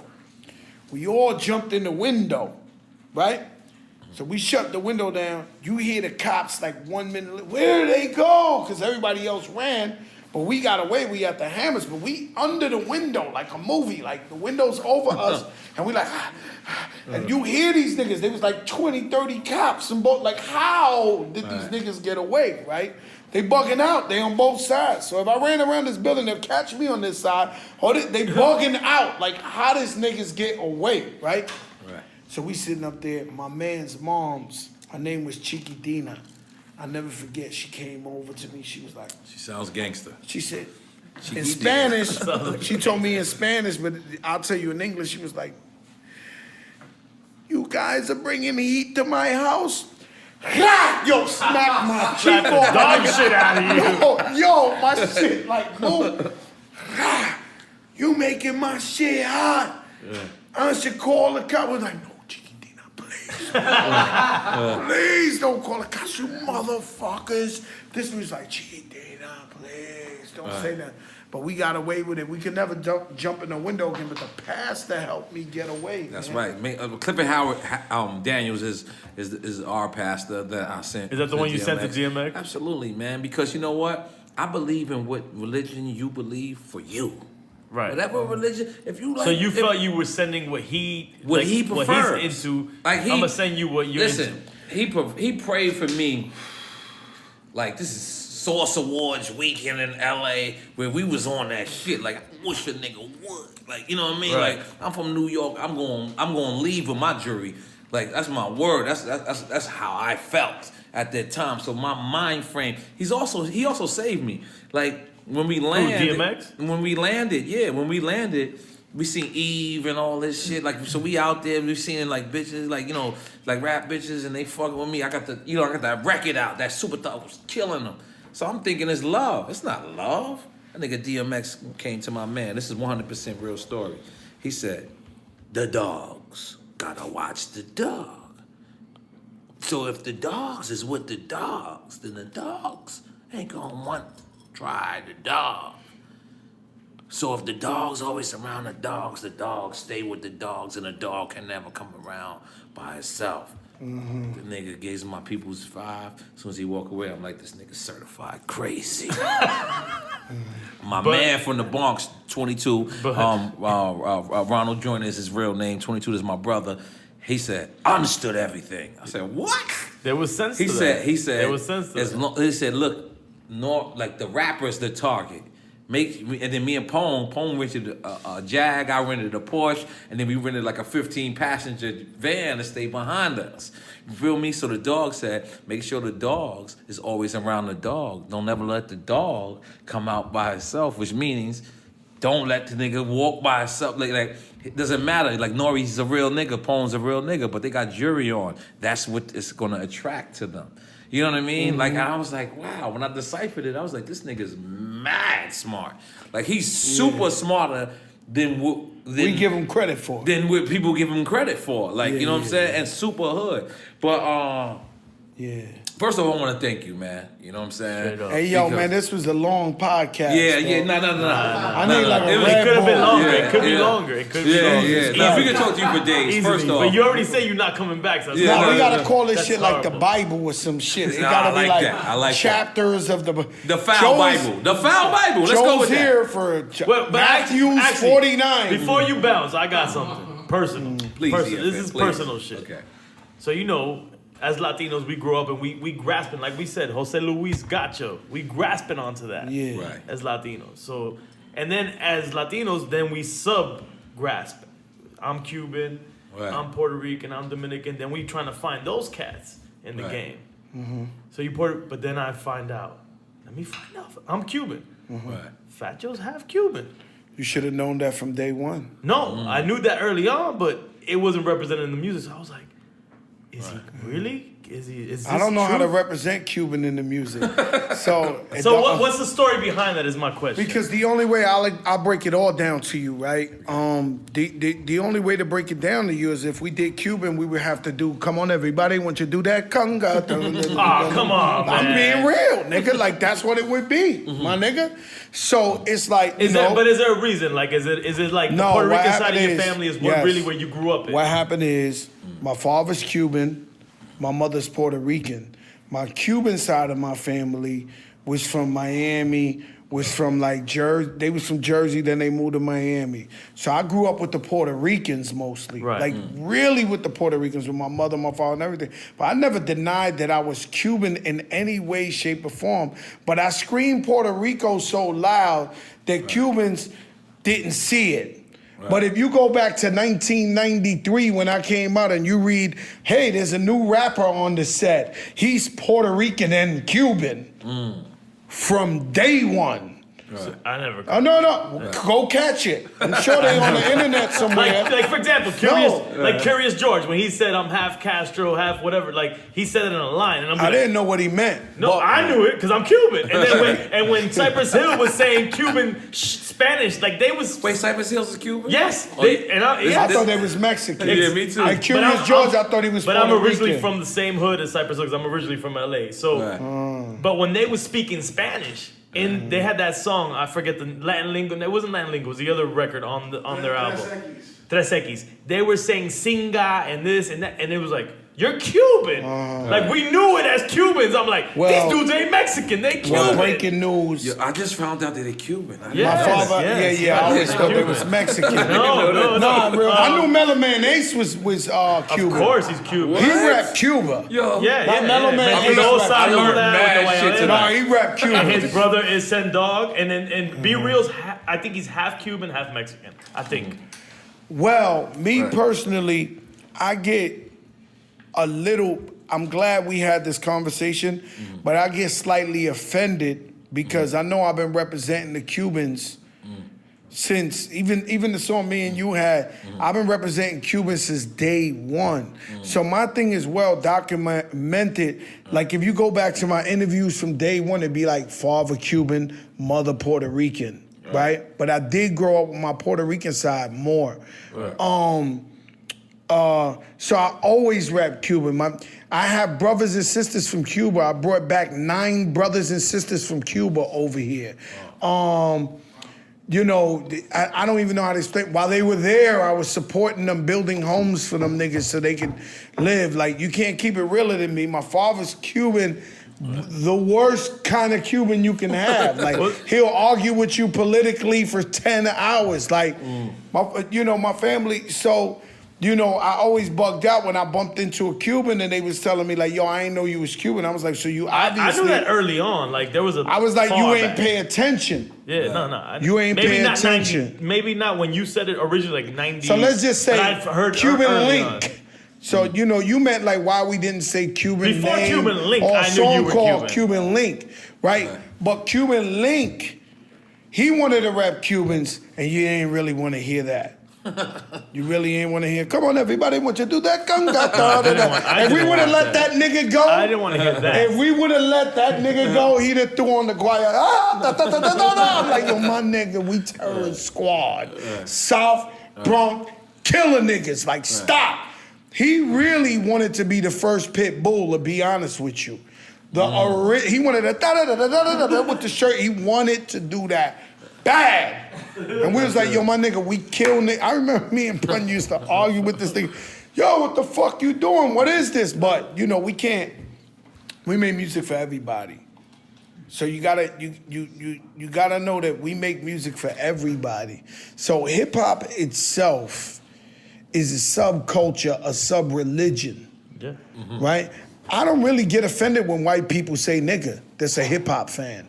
I really don't, because they white niggas. Mm-hmm. But because hip hop is one, you know, what is like a religion, I don't feel like, you know, a motherfucker, you gotta be Spanish, you gotta be black, you gotta be white, you gotta be Chinese, you gotta be, I just feel like, be proud of who you are. Of course, yeah. Rep who you are, but make music for everybody. Of course. And that's some of the problems we've had with Latino rappers. Yeah. You know what I'm saying? Like me personally, I don't know how they ain't more successful Latino rappers because we put the blueprint out there. Right. We've been from the beginning. No. Right. No. Hip hop is not black music. It's black and Latino music originally. From the beginning. Day one. Yes, day one. That's not the discussion. Right. I'm saying Fat Joe, Big Pun, N.O.R.E, we put the blueprint. Cypress. Like, of course, Cypress, but I'm saying Cypress. So what I'm saying, yeah, we took their blueprint. Right? Like, just keep it real, but it's out there. So what's the excuses? Cypress Hills, they performing for white people, black people, Chinese. They're like, how can I kill a man? But a nigga want to come and he want to make straight Latino music. I sit down, and especially West Coast Latino rappers. Whenever I sat down with them and I have one-on-one with them, because I always want to give niggas knowledge, I sit down and be like, yo, papi, I know you Mexican. We want you to rap Mexican, but make music for everybody. Exactly. But you know, it's different politics on the West Coast. Nah, but you gotta be the biggest nigga. I mean, I think if there was a fly, handsome Mexican nigga spitting that shit, spitting that shit, black girls, white girls, everything would fucking love this nigga. You understand what I'm saying? So it shouldn't be a barrier. You shouldn't never. You shouldn't enclose yourself to a certain category. Not at all. And that's how, I always approach the game. And me also, I came from a neighborhood that was 99.9% black. So imagine if you see a pack of black lions or black panthers in the jungle, and this nigga will non-stop calling, bro. You see a pack of Black Panthers and you see one white panther with them, that was always Fat Joe. Nah, we heard stories that you'll be the only one in there. The only Spanish white nigga with blonde hair with 500 black niggas just walking through. He was the only Puerto Rican and I was the only Queens dude in the Bronx. Like that's true. People used to be like, "Why are you here, N.O.R.E?" No. I used to be like, "Why are you sure? Are you sure you okay, N.O.R.E?" I'm 10 minutes away. I'm just 10 minutes. Like, what the fuck was he doing? I always have But now that's just the way. That's the way I was raised. So I was raised in a community where it was all black. You know what I'm saying? So. It was like, I consider myself black too. Right. Like, as weird as it sounds, I'm proud to be Latino. I waved the flag. You've been in the black delegation. I'm Don't worry about it. Don't worry about it. You know what I'm saying? I'm serious. Nah, I understand. Facts. Like, I'm black. Right. It's weird because I tell black people that all the time, and they be like, "Yo, what do you mean?" Like, nigga, I'm black, nigga. Like, I'm blacker than you, because you want to be a black white guy. Right. I'm a Spanish black nigga. You understand what I'm saying? No, hell yeah, I understand. Nigga, you want to be a Harvard black nigga. Nigga, I'm black, nigga. See, me, I had it worse because, like, I would hang out with the black people, then I would go with the Puerto Ricans, and they'd be like, Cocolos, Moreno, and then I gotta go with the black people, and they got their specs and all these jokes, and it was like, and you in the middle. I'm in the middle, like I'm going to end No, I want to tell you a story. The Latin Kings, right? This is a fact. This is a classic. The Latin Kings. I'm in jail. I got a super Latin King story. I'm in jail, right? Oh, the Latin Kings, God. they doing some shit for the dentist, right? I'm in jail, right?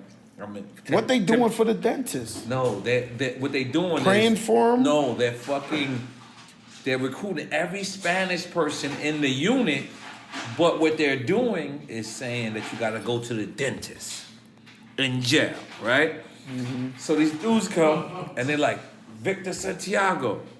So I stand up. For the people who don't know, that's my name. Super Puerto Rican. Right? Oh, no, that's straight Puerto Rican. So I stood up, and the dude's like, not you. So I sat back down. Then they go, Victor Santiago. And I'm like, yo, I'm not going to keep standing up. And then they're like, but not you, right?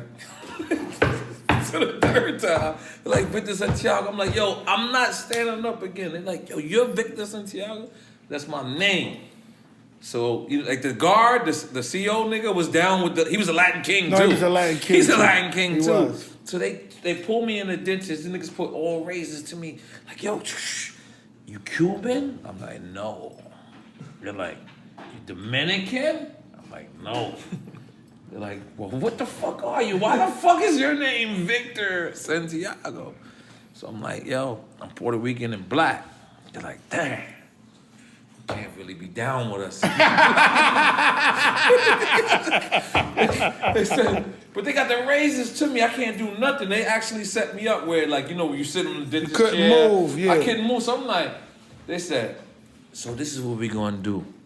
we're gonna make you a neta. I had never heard what a shit. neta was. Yeah. They said we're gonna make you a neta because they seen my sheet. My sheet was clean, official. But I'm trapped. There's nothing I can do. Doesn't matter what my sheet says. You gotta get out of there. So they're like, we're gonna make you a neta, and I said, yo, my dude, I'm that neutral people. Like I'm both. I can't listen. I go to the yard. I love handball. Sorry.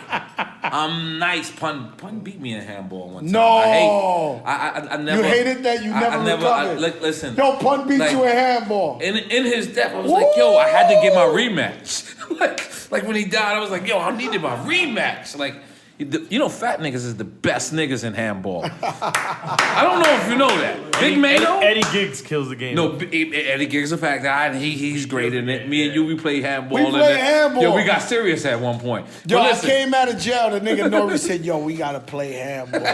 Yes. And we went somewhere out here and played handball. See, people don't know this about me. I thought I was a handball expert until, like, anybody that's, like Pun beat me in handball. I never, like... Oh, my God. I never actually forgave him.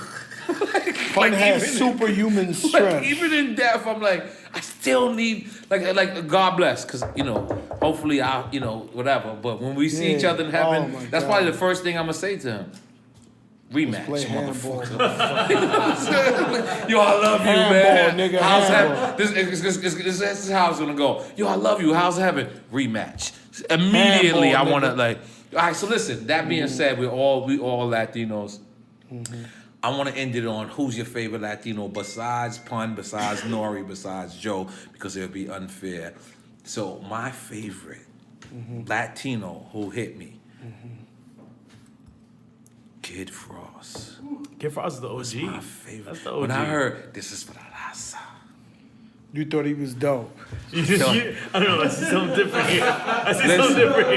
I'm sorry. Big up to Scoop DeVille.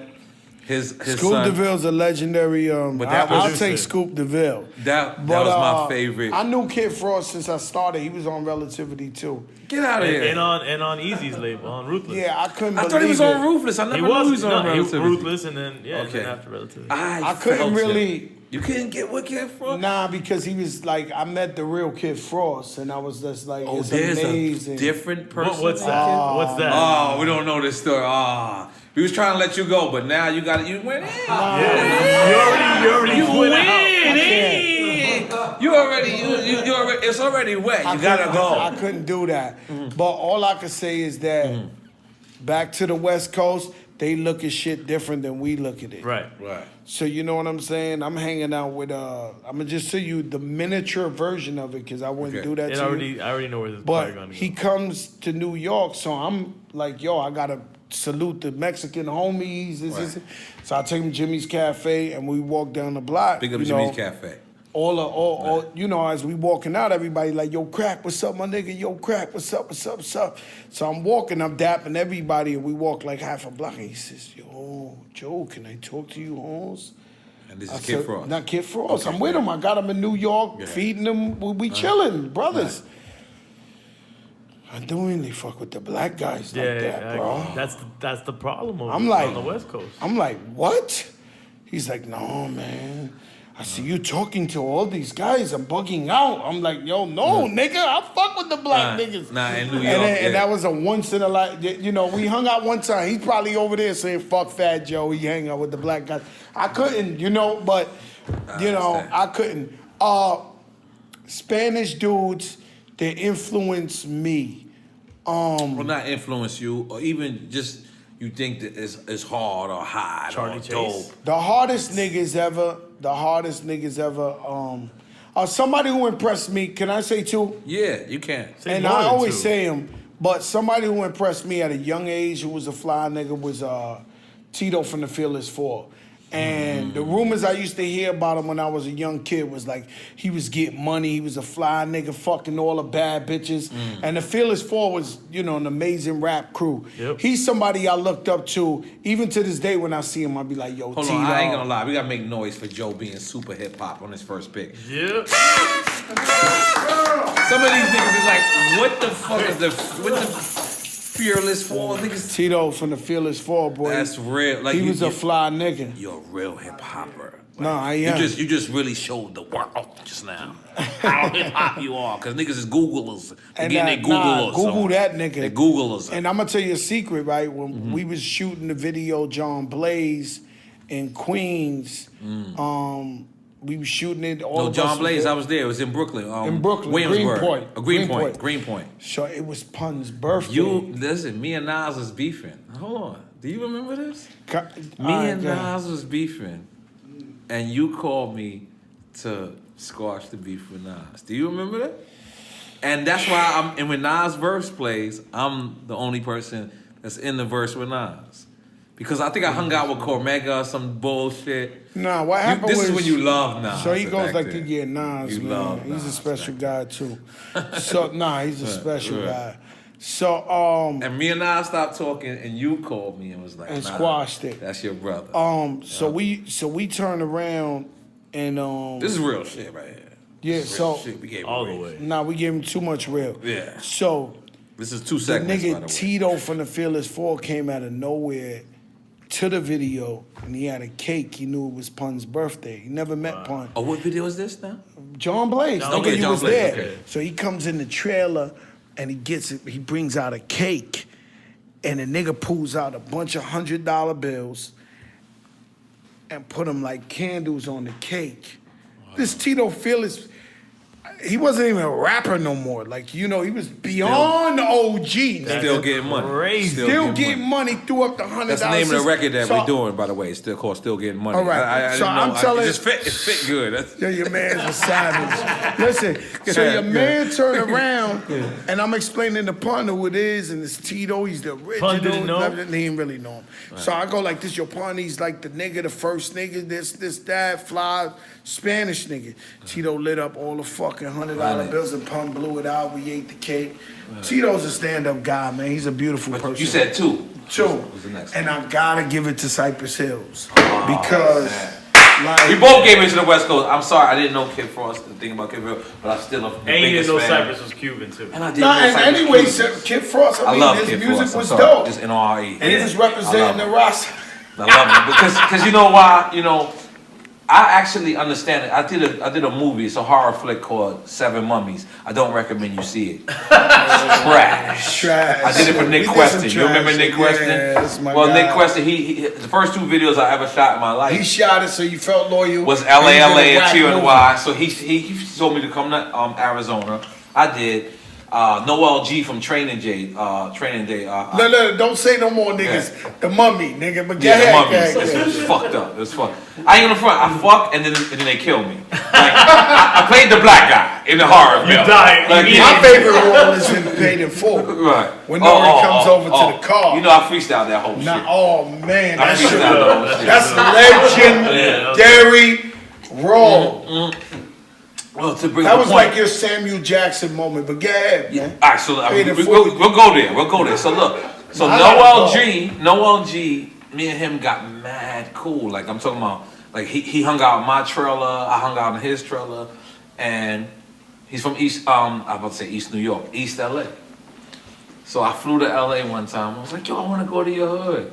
He was like, he had to keep it real with me. He was like, nah.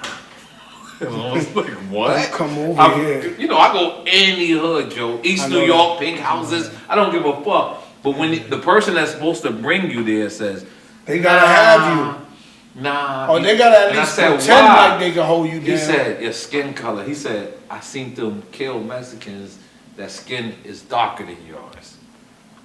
That's what he said. But you know that's prison politics. No, but in LA, prison politics run LA. That's what I'm saying. It's spilled into the streets. Not in the black community. No. All over the community. So that fucked me up when I realized that for me. But Paid in Full, to get back to that, I actually auditioned for Alpo. And I didn't get it. Wood Harris, who was the person I spoke to in Paid in Full, who played AZ. Wood Harris. Yep. He came to me and he tried to prep me for the audition role. And when he prepped me for the audition, I took it too serious. You know, I got a fucking real actor sitting there telling me what to do, and I try to do it too. I did 8 movies. I never got any movie from All Addiction. I'm not a practice guy. You got it. If you say I got it, I'm good. Read in front of the cameras. I'm whack too. I'm good. I'm whack on that. Well, if you just say, yo, I want Fat Joe in this movie, I'm great. I'm good. I'm gonna do it. I'm gonna do it. But I never read my lines. Like I read them, I memorize them because I'm God body. Like you know what I'm saying. So I memorize them. And then I change them because the thing about God body, if you really realize it, after you master your 120, you gotta master your plus degrees. So to me, that's what hip hop was to me. It was a plus degree. It was an advance. Is this 5% of shit? No, we went from 5%. Went from 5%. I gotta listen. Oh, you just. And first off, over the place right now. listen, I'm everything. He want to say. I believe in every culture. You know, it's too late for me to go emphatically non-cipher, dog. You can't do it. In today's mathematics. Yeah. I'm from Godsville. Yeah, that's what they called your hood, Godsville. They call my hood God City. They call my hood God City. Godsville. Right. And Left Rack City was Tone Montana was the God top shit. Yeah, because we brought some New York shit. I'm from Kendall. You're from Kendall, yeah. You ain't had the dogs that Nah, you wasn't in Kendall. Right. It's one or two niggas snuck down there, but yeah. they there. But Cypress Hills, because they did it big, and I remember when I first saw them, I thought they was from New York. Get out of here. here. My nigga, they shot their video in New York. And that Cuban they had Cube in the video. What video was that?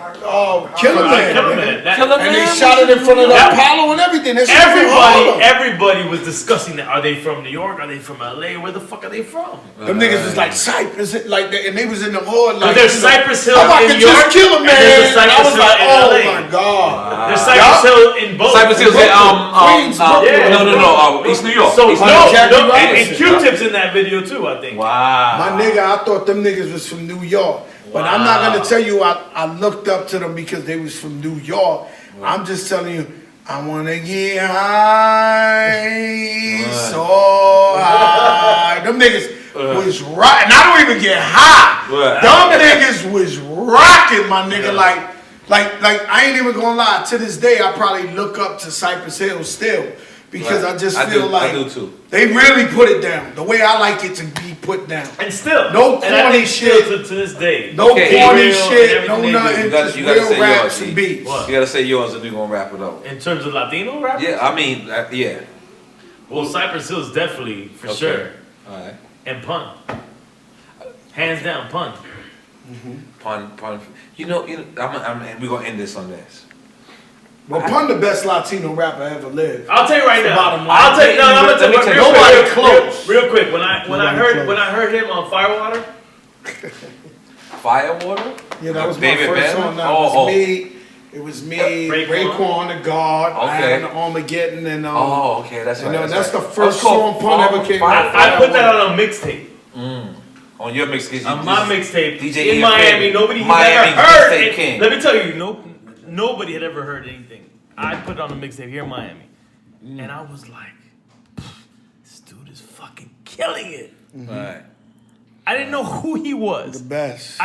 But then I knew he was Latino. I was like, we got one. That's it. We got one. That's it because just so you know, at that same time, Big L's my favorite rapper. Digging in the Crates crew. That's my brother too. So People that's don't my realize other favorite Fat rapper. Joe was a member of 2 crews with two of the greatest rappers of all time. That's my other favorite rapper. We know it's late, but make some fucking noise.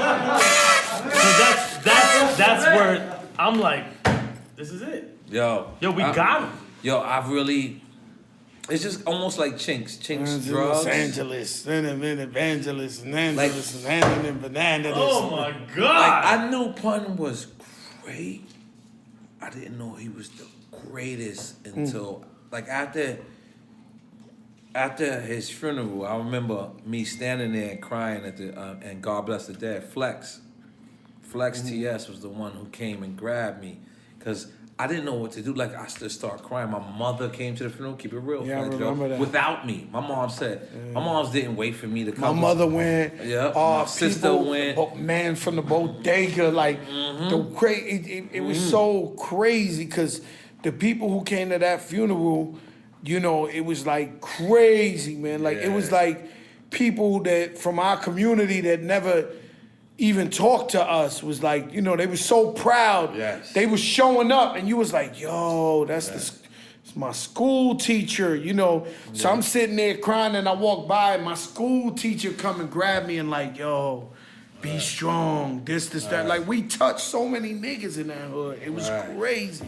Yeah. But it was like that, too. I'll never forget, too. I was at Pun's funeral, and I was crying, and it was Ja Rule. And I looked up, and it was Ja Rule. He was there one deep, too. Right. He was like, be strong, crack. Don't worry, be strong. And that Pun shit was serious, man. This is what I remember Flex grabbing me and just was like, yo, he's not suffering no more. And the crazy shit, I never seen Pun suffer. Like when Pun, I never seen him I know suffer we going too much, but we're gonna stop it soon. But when Pun used to have sleep apnea, like when he used to go like this, I used to think Pun was playing with me. Like, God bless me, because, you know, now I know. But back then, I used to be like, damn, my fucking stories is boring. You put people to sleep. Like, yo, we would be talking like, yo, what's good? I'm like, oh, shit. Pun, all right, let's just get it on the record. Pun loved N.O.R.E. Pun loved N.O.R.E. and in a different way, in a special way. Right. That was and them niggas used to hang out. They used to chill every day. We used to avoid Joe. That's what Joe said. Because Joe was always militant. Like, he's always he's the get money dude. Like, that's all he thinks about. Me and Pun, we wanted to have fun. We was younger. You know what I'm saying? Joe's our OG. It's a fact. So we used to be like, on the road, everything. Like, and Pun smoked weed. He drank Coors Light. You know what I mean? Pun, and Joe, like this, like Joe you just started drinking. Like, really? Like, you just started leisurely drinking. Yeah. Like, I back ain't then, drink you at was that time. so serious. You was like every day, like the You know engineers why? were scared of you. Everybody was this. scared of you. I tell my son this too. I said, listen, bro, we was born with nothing, my nigga. And if we get the opportunity to go get it, let's not stop, nigga. Let's just go get it. And we can't make it. We gotta go get this fucking money, man. Because all the times we dreamed about getting money, all the times all we wanted was money. Niggas wouldn't give us a fucking ice cream. You know, we starving. Niggas got to chip in for 4 chicken wings and French fries. Now niggas is throwing this money at us. Like, what the fuck is we supposed to do? Let's go get this fucking money. That's a fact. And that's what I'm about right now. I'm in the car. My son rap. I'm in the car with him. I balked on him 2 minutes before I came here because he was like, yo, engineer ain't really doing it right. I'm like, nigga, you fucking crazy? Yeah. Like, I be rapping in closets, nigga. We're gonna end it on this, Joe. Back in the days, you couldn't send a nigga an email. You had to run around with 2-inch tapes like this. Yo, that shit was like carrying a midget. Yeah. That shit was like real. Yo, I still got the flow. Yo, let me tell you something. I've never been to and this is my engineer right here, Hazardous Sounds, my producer, my friend. But I have never had a session with you unless I did 4 records. Keep it real. I'm gonna look away, so like I'm not giving you no sign. Am I lying? Well, at least 400, I'll take it. At least 4. At least 4, because you know why? It's not because. But back then, spending $1,500 on a lockout or $3,000 on a lockout, I had to do, 100% honest shit. I'm keeping it real. CNN War Report album was done over 2 years, but it was only like 5 to 7 sessions because we recorded 8, 9 records when we went in there. And Tragedy put us on. But you had this wave, man. Your wave is like, special wave. No, but what it was, like y'all niggas, man, you could do whatever you wanted, N.O.R.E. N.O.R.E, you're a funny nigga. And then it's like maybe he was bugging out, but to us it was like flows we never heard, right? Right. True. This nigga's ridiculous. Niggas talking about the nigga. I'm like, yo, what the fuck is this nigga saying? This shit hot. Niggas be like, yo. You know what that came from? What was the joint you did? And we gotta go. We gotta go, here for 4 hours. But you keep talking like I keep talking with you. What was the joint you did? I think it was in the firm. Yo, N.O.R.E. know this. N.O.R.E. know that. I'm leaving. I'm leaving. I can give you the story of that, and then we break out. Right. But listen, it goes. That is that one, right? N.O.R.E. know this. N.O.R.E. know That's that. the firm but shit. N.O.R.E. know What's the that. hook? Why? Because N.O.R.E. I'm leaving. That's the firm shit. Yeah. And there was another one you did for Nas, right? Was it Nas or Mobb Deep? It was Blood Money. Blood Money. Blood Money's one Blood of my Money the favorite one. records. Blood Money the one. Well, we did that during the Firm album. The funny shit is I'm not that. gonna lie to you, from the outside in, I don't know if you know. Go ahead, tell me. You was like the illest nigga right there. Like right there, Right. when they snatched you up, because it was a big move for you. And I had just shot niggas in they projects too. And they was like, and I kept hanging out there. They was like, what? This nigga's from Left Rackers. Left Rackers are getting money hood, 20 minutes. So, yeah, it's far. And I kept hanging out. I gotta give the love to Jungle. Jungle was the dude Jungle was like, we're fucking with him. We're fucking with the shooter. You know what I mean? Yeah. But Fat Joe, man. What I'm saying is, I said I was about to end it, when I heard that song, they recruited you, right? And you was just like, it was so ill. I was just like, yo. And you know, from them, my very first feature after that was the Pun record. My very first feature after that.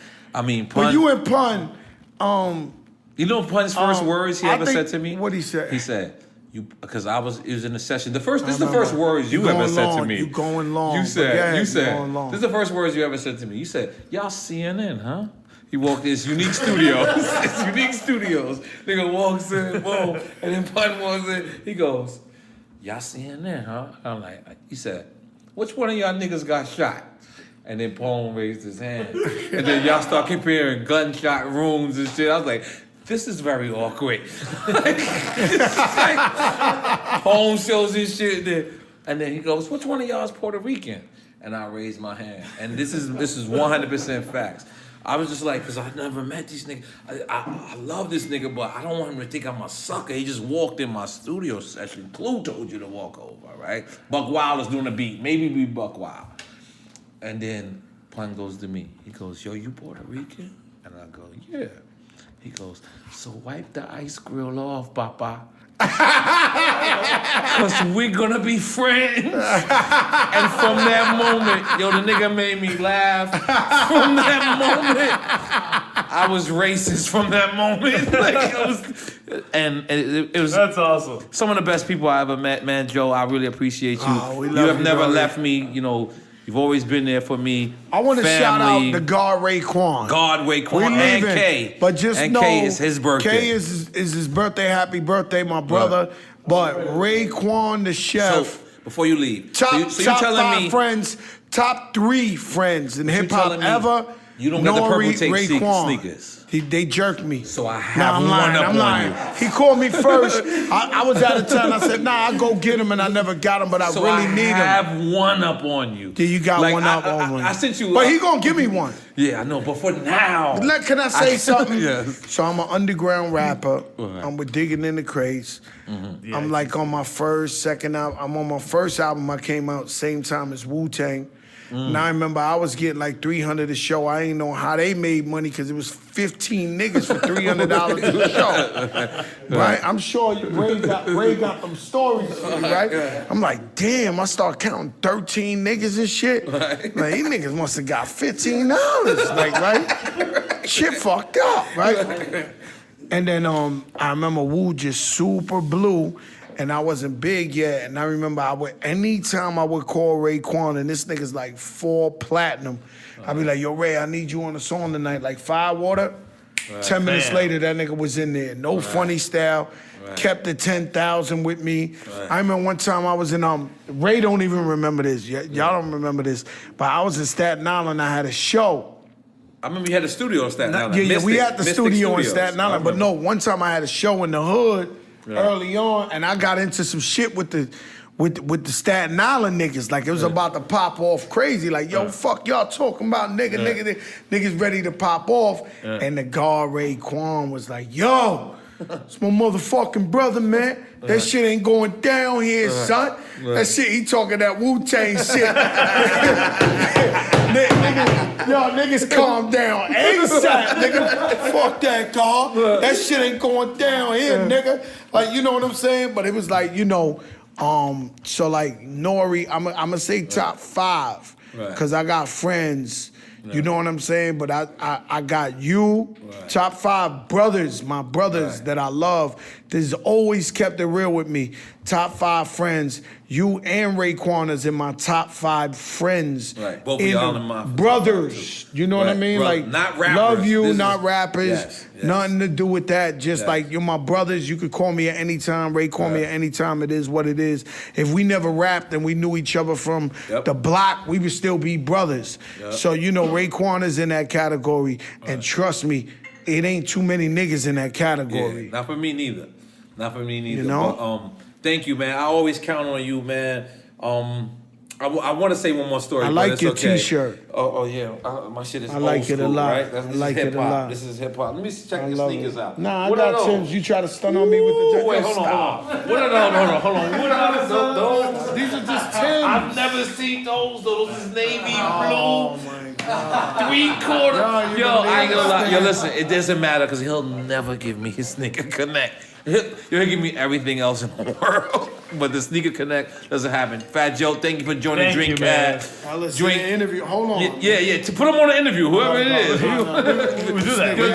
Drink Chat. What's up to the interview? Yeah. LA.